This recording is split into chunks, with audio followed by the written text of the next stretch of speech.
Yo, sobat ma bro, welcome back ya, kembali lagi ke channel kita. Selamat datang ya, selamat siang, selamat malam, selamat pagi semuanya. Hari ini ya, dengan tema pembahasan kita yang udah dijanjikan kemarin, dengan pembahasan sharing dasar pemikiran kritis. Sharing mengenai dasar pemikiran kritis gitu, sesuai dengan udah kita janjikan sebelumnya, yang udah kita tentukan temanya. Nah, hari ini ya kita akan membahas beberapa aspek atau poin yang bisa menggali dasar-dasar pemikiran kritis kita.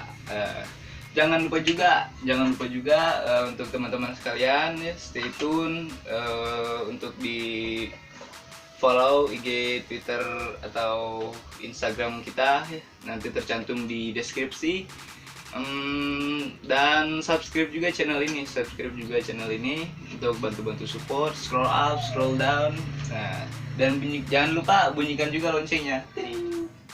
Pembahasan kali ini dengan sharing mengenai dasar pemikiran kritis. Nah, gue ngebagi video ini jadi 3 bagian dengan sharing 3 poin. Poin yang pertama itu adalah mengkritisi diri sendiri. Yang kedua, mengkritisi orang lain. Dan yang ketiga, mengkritisi faktor lingkungan sekitar. Nah, di tiga poin ini gue akan ulas satu persatu ya, mulai dari diri sendiri, terus ke orang lain, ya kan, teman gitu, dan nanti tentang lingkungan sekitar gitu. Oke, nah, buat lu dasar edukasi pertama ya, dasar pemikiran kritis. Sebenarnya kritis itu apa sih? Gue bakal ngasih sedikit gambaran bahwa kritis itu sebenarnya adalah pola pikir berbeda dengan pola tidur. Nah, pola pikir, jadi ada yang dimaksud kritis itu adalah dimana pola pikir kita ya, konsep pemikiran kita, ide kita mulai berkembang gitu, antusias, inovasi dengan hal-hal baru, responsif, lebih sensitif lagi, peka lagi. Nah, itu pengertian dasar dari sifat kritis ya, yang dimaksud dengan kritis. Oke, berikutnya. Kenapa sih, mungkin lu juga bertanya-tanya ya, emang kenapa sih gue harus kritis gitu? Kenapa gue harus bersifat kritis? Emang apa untungnya buat gue gitu kan? Oke, gue sedikit ngejelasin, dan gue juga udah mengalami merasakan bahwa nilai positifnya lumayan banyak sekali gitu.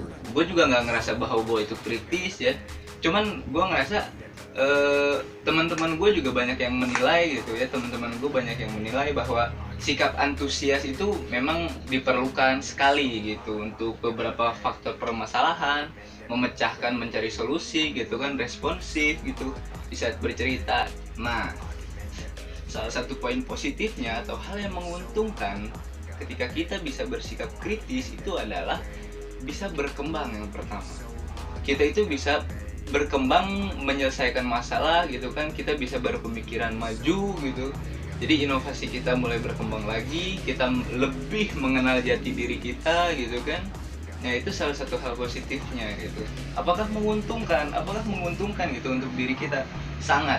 Cuman tidak kerasa dalam waktu singkat, tidak kerasa sekarang, nanti kerasanya gitu. Oke ya, kita mulai dengan pembahasan inti ya. Pembahasan yang pertama, mengkritisi diri sendiri. Nah, mungkin kita semua atau kalian juga pernah ngerasain bahwa di dalam diri kalian itu pernah ngerasa sifat insecure, ya kan, murung gitu, egois.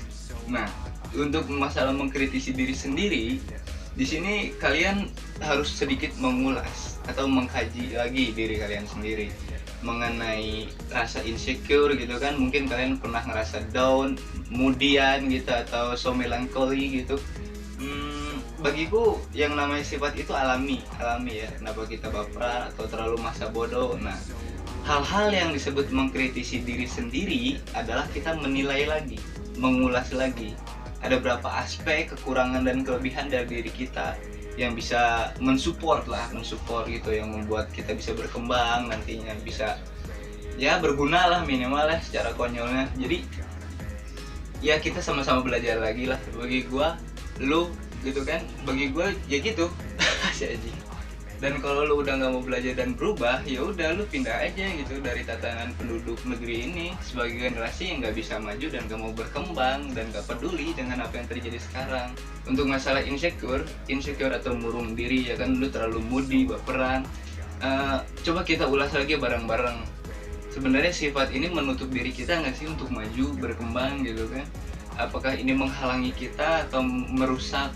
Ya oke lah, mungkin lu punya prinsip ya hidup gua gitu kan, kenapa orang lain yang ngurusin. Oke, itu lumayan penting dan itu emang butuh ya di dalam diri sendiri.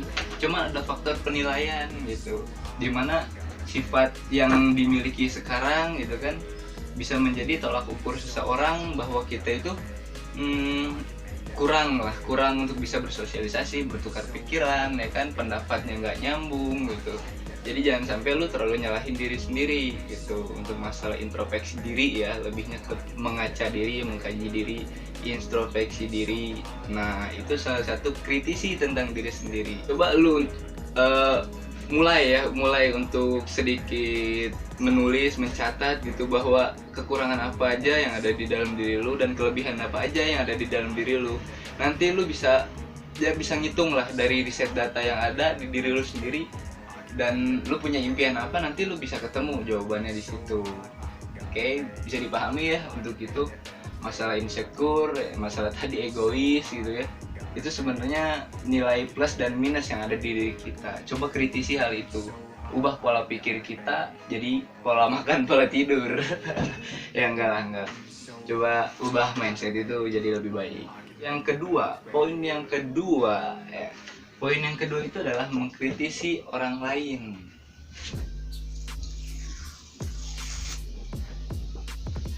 Poin mengkritisi orang lain ini lumayan penting. Kenapa? Karena dengan kita menilai orang lain, melihat orang lain, berpendapat dan tentang orang lain gitu ya, kita bisa membuat suatu persepsi pendapat gitu, bahwa sebenarnya si orang ini tuh udah dewasa gitu, orang ini tuh udah mengerti.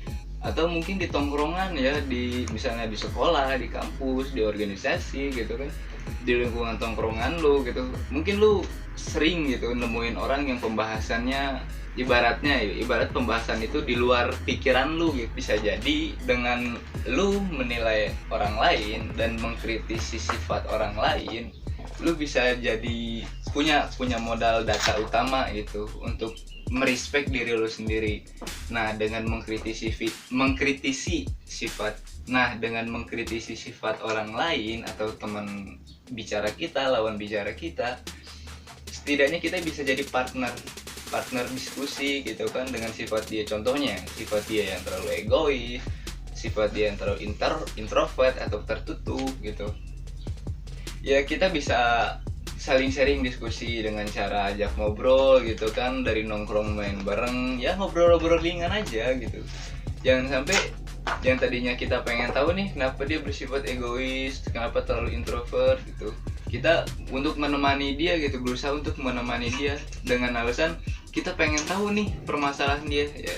Jangan terlalu menyinggung hal yang lebih sensitif lah, yang sifatnya lebih pribadi gitu. Jadi yang dimaksud mengkritisi orang lain di sini ialah kamu atau lo semua mencari pencerahan, pembelajaran gitu dari sifat dia. Nggak mungkin dia punya sifat egois, punya sifat introvert atau lain sebagainya gitu, tanpa alasan dan background yang nggak jelas gitu. Pasti dia pun punya alasan, teman lo pasti punya alasan coy, kenapa dia bersifat seperti itu. Nah untuk yang ketiga, mengenai kritisi orang lain, itu mungkin lu punya teman, saudara, atau ya di teman-teman tongkrongan lu lah ya, dia itu sifatnya itu suka marah atau ngegas gitu kan. Ada perbedaan tuh, bukan konspirasi, cuman ada satu faktor penilaian gitu, bahwa yang disebut keras dan kasar itu beda gitu ya. Lo harus pahamin itu, yang namanya keras dan kasar itu beda banget. Di sini kalau menurut persepsi umum ya, persepsi orang yang singkat gitu, awam gitu atau selewat, sepintas yang namanya keras dan kasar itu mirip-mirip tipis. Cuman sebenarnya gitu ya, sebenarnya itu amat beda bagi gue, amat beda. Gak tau lah bagi orang lain, cuman bagi gue keras dan kasar amat beda. Nah, di mana letak pembedaannya gitu? Perbedaannya di belah mana sih gitu? Contohnya gini, sebenarnya yang namanya kasar itu sifatnya lebih egois, emosional gitu. Itu kasar. Jadi di mana orang itu lebih selfish, ya kan, mementingkan diri sendiri gitu, atau belak-belakan nggak jelas gitu, tanpa arah dan tujuan gitu kan. Isinya untuk meluap-luapkan aja gitu. Nah, itu mungkin salah satu contoh gambaran kasar gitu, yang disebut kasar itu seperti itu. Nah, cuman kalau keras, nah ini sedikit berbeda coy. Keras itu sifatnya lebih mengedukasi, lebih menempa gitu. Dimana mungkin lu sering ya nemuin teman yang omongannya itu nyelekit, dalam artian apa? Kritikan yang membangun. Membangun rumah misalnya, rumah tangga. Nah, lu mungkin bakal nemuin orang-orang yang mulutnya gitu atau omongannya pedas atau kurang enak di hati gitu.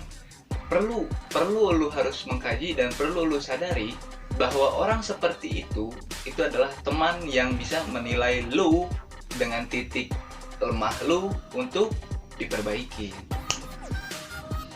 Nah, itu mengenai kasar ya dan keras. Nah, yang dimaksud keras tadi itu sifatnya lebih menempa gitu, dimana lu sering nemuin orang-orang atau temen lu yang omongannya sedikit nyelekit gitu ya, kasar gitu.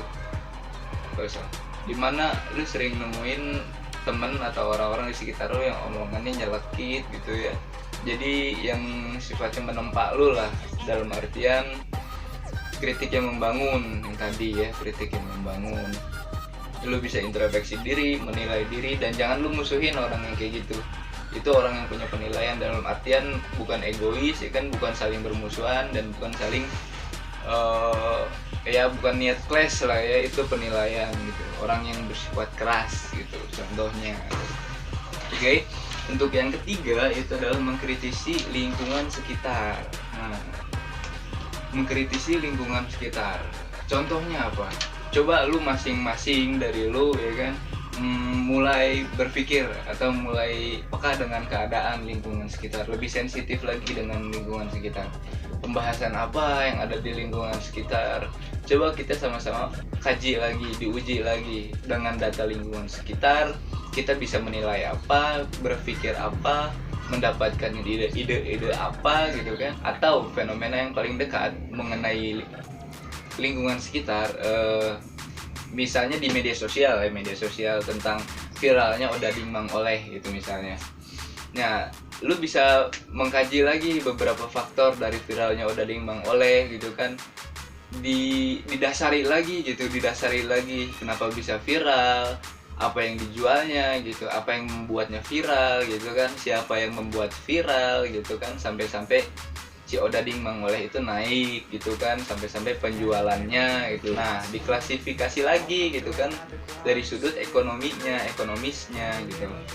Dari viralnya Odading Mang Oleh ini yang katanya rasanya seperti menjadi Iron Man gitu, bermunculanlah gitu odading yang lain gitu, yang rasanya variatif dengan ide-ide variatif.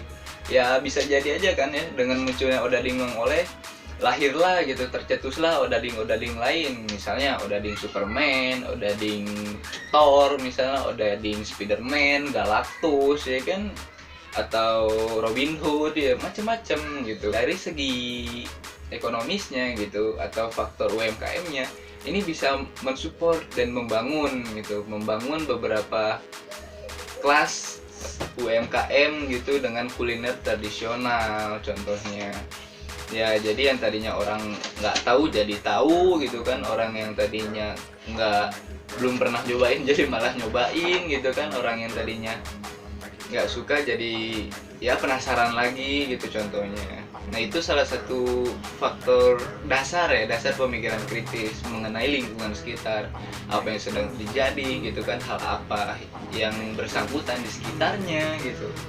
Nah, itu salah satu contohnya bro guys.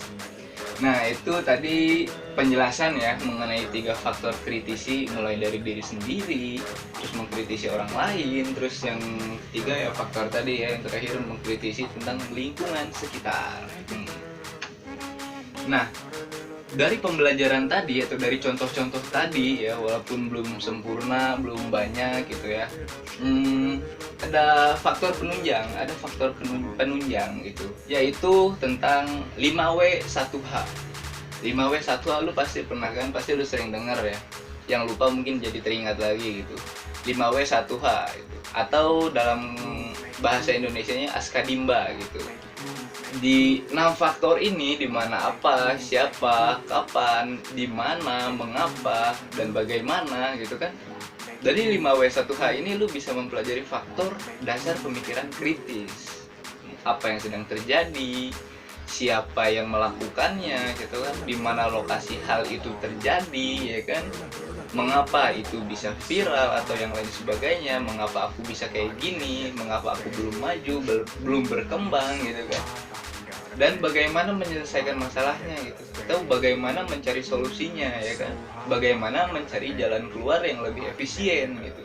Nah di sini kita sama dengan melatih pola pikir kita gitu, melatih skill komunikasi kita gitu dengan dasar berpikir ya. Jadi untuk masalah dasar pemikiran kritis ya, bagiku pribadi nggak ada spesifikasi khusus orang itu harus jenius dulu, harus sekolah dulu, nggak juga gitu, nggak harus seperti itu. Bahkan kehidupan orang-orang jalanan yang ya misalnya mayoritas yang anak-anak punk gitu ya kan, dia punya pemikiran kritis dalam segi sosial gitu yang lebih masuk akal dan membatin ke arah kita bahwa oh iya, hal itu terjadi, hal itu dirasakan gitu.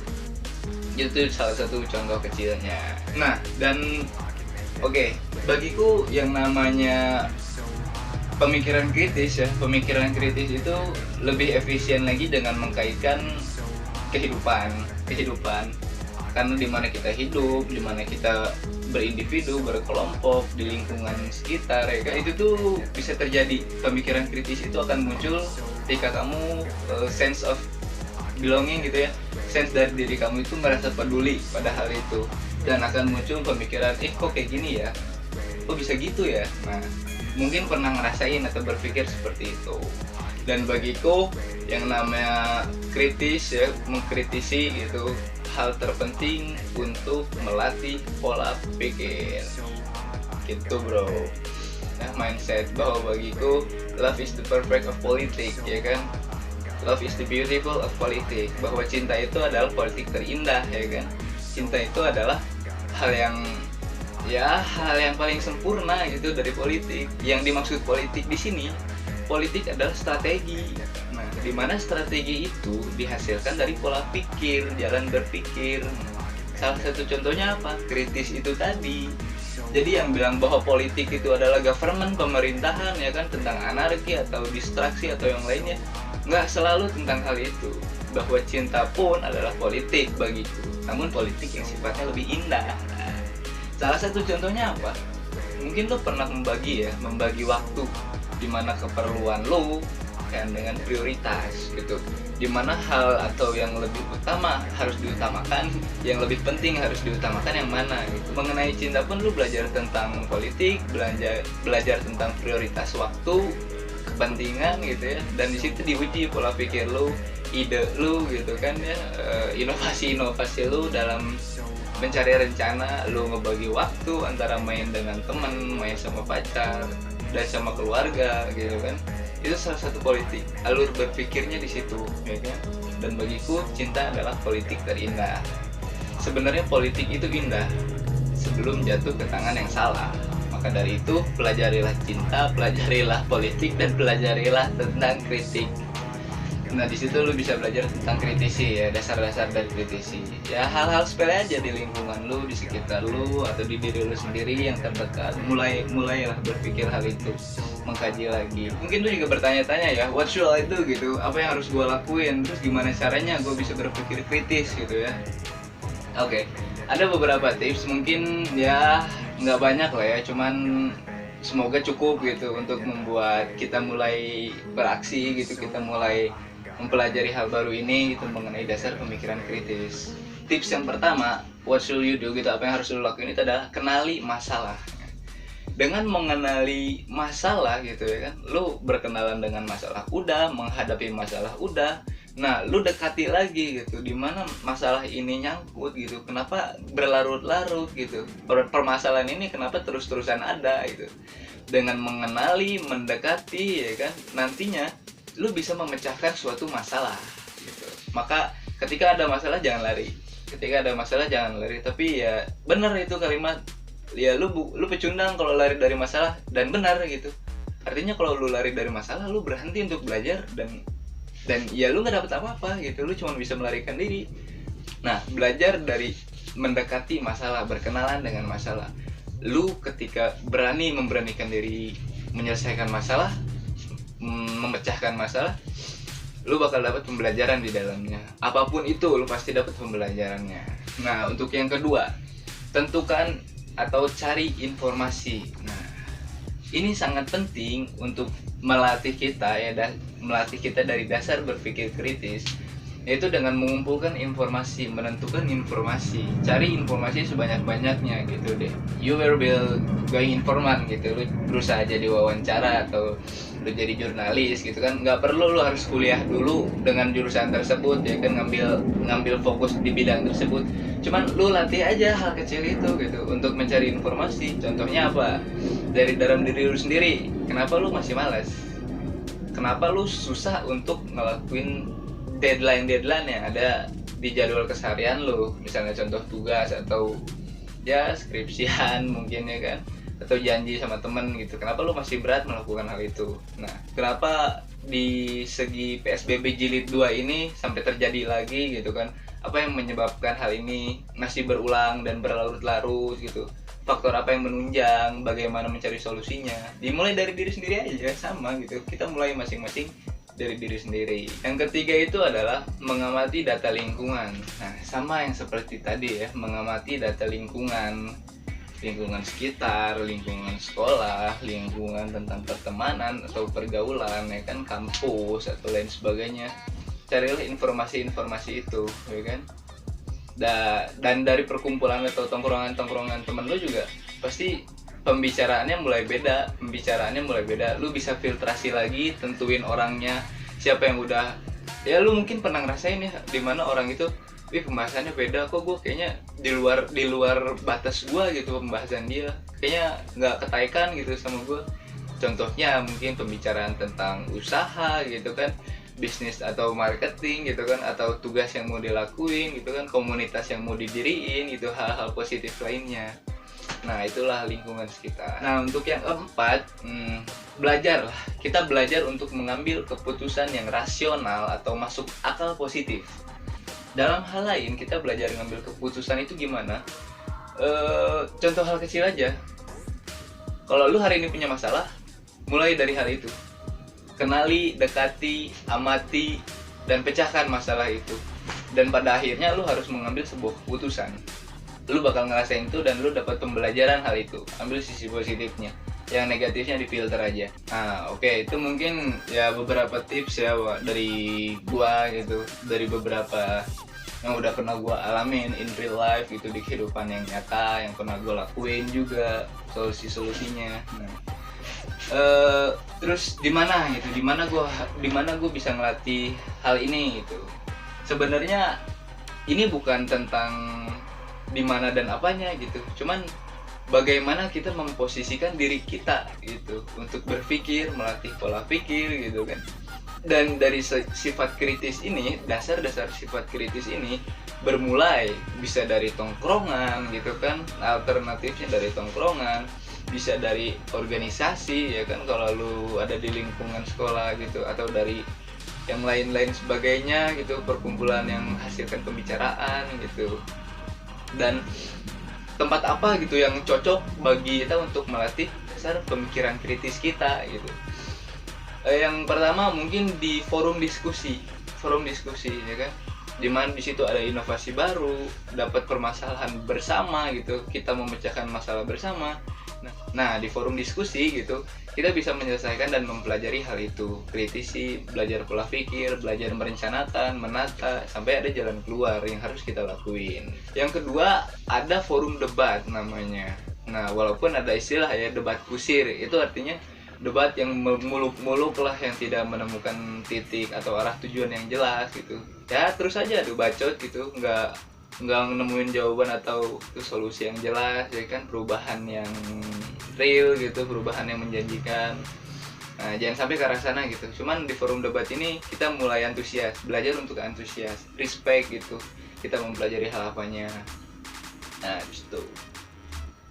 Ya, oke.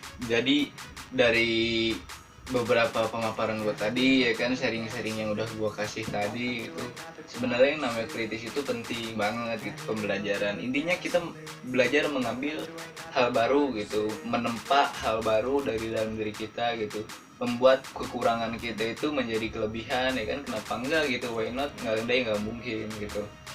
Nah, dari dasar pemikiran kritis ini atau dari sifat kritis ini punya kelebihan dan kekurangan gitu. Nah, kelebihan dan kekurangannya ini apa aja sih gitu? Salah satunya, atau salah banyak lah.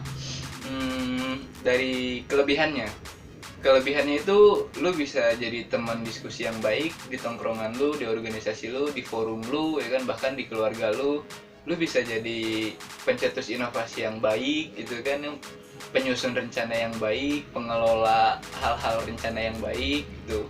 Nah, atau di hal lainnya itu bisa jadi lu mulai membangkitkan diri lu dan membuat karya-karya nggak dipandang gitu kan, karya lu itu masih kurang baik, kurang efisien, kurang berhasil gitu ya. Lu mulai berubah dan lu bakal menemui celah di mana jalur yang harus lu ambil dari karya itu lu kemana, lu sebarin ke siapa, promosiin ke siapa, barang, jasa ataupun yang lainnya lah ya, karya-karya kayak gitu.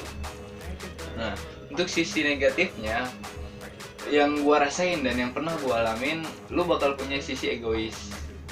Lu bakal punya sisi egois yang menutup orang lain untuk berkembang, atau menutup orang lain untuk mengajukan pendapat gitu kan, beraspirasi. Nah, jangan sampai dengan lu berhasil kritis ini, lu menumbuhkan sifat egois gitu. Lu harus bisa memfilter sikap egois lu, meredam emosi lu gitu kan, mulai mengimbangi dengan lawan bicara lu. Ya memberi jalan lah, memberi kesempatan untuk mereka gitu kan, juga bisa jadi paham tentang orang lain gitu kan. Nah, tolong minimalisir sifat egois ini gitu. Nah, yang kedua, lu bakal mudah stres. Kenapa? Karena lu banyak berpikir seolah-olah masalah lu itu menekan lu, padahal enggak gitu. Cuman kenapa ada istilah ya main lu kurang jauh ya, lu kurang piknik gitu kan. Nah, imbangin aja gitu dengan pemikiran atau masalah yang lu punya gitu kan. Imbangi dengan refreshing gitu. Meluangkan waktu untuk diri sendiri itu penting gitu. Karena ketika lu stres atau terlalu banyak jenuh dan tekanan, itu bakal merusak kesehatan lu coy gitu. Karena gue juga pernah mengalami sindrom itu, bahwa terlalu banyak jenuh dan stres mungkin itu akan merusak hal baik dalam diri lu gitu. Lu bahkan itu bisa menahan kemampuan lu yang lainnya gitu. Bawa enjoy aja, itu penting kok. Mungkin sering temen lu bilang bawa enjoy aja lah, masalah tuh bawa enjoy aja. Ya bagi gue itu memang harus gitu. Cuman dalam artian dia bilang bawa enjoy aja, tapi dia nggak ngasih solusi. Ya memang kebanyakan orang kayak gitu ya. Bawa enjoy aja lah, enteng dia ngomong kayak gitu. Nah, cuman hal pentingnya apa? Hal pentingnya ada di dalam diri lu sendiri gitu. Lu ngebawa enjoy hal itu ya kan, merevisi masalah gitu, memperbaiki masalah, memecahkan masalah, dan menemukan solusi atau inovasi yang baru. Nah, sebelumnya terima kasih banyak ya, yang bisa gue kasih juga cuman ini gitu. Dan mengenai dasar pemikiran kritis ya, sharing gue mengenai dasar pemikiran kritis baru sampai segini gitu. Mohon maaf aja yang gue sampein masih banyak yang salah, atau masih banyak yang kurang, atau ya terlalu sedikit gitu kan, masih sulit dipahami. Ya pembelajaran jangan cuma dari channel ini aja gitu, jangan dari yang gua kasih aja, cuman lu cari hal-hal lain lah, lu cari alternatif lain untuk mengkaji ini gitu, lu mempelajari ini. Banyak-banyakin sharing dan sama-sama asah lah kemampuan komunikasi gitu kan, perlancar lagi hubungan dengan teman gitu kan, atau keluarga, ya sahabat di luar dan sebagainya gitu. Oke, cukup sekian dari gua. Terima kasih sebelumnya lu udah mau nonton ya kan. Jangan lupa juga di like, di komen ya kan, dan di subscribe gitu. Bunyiin juga loncengnya gitu. Nah, untuk informasi nanti gue tulis ya di link-link di bawah gitu. Di link di bawah. Oke, terima kasih. Gue ucapin selamat malam dan terima kasih juga untuk teman-teman yang jauh di sana. Assalamualaikum warahmatullahi wabarakatuh.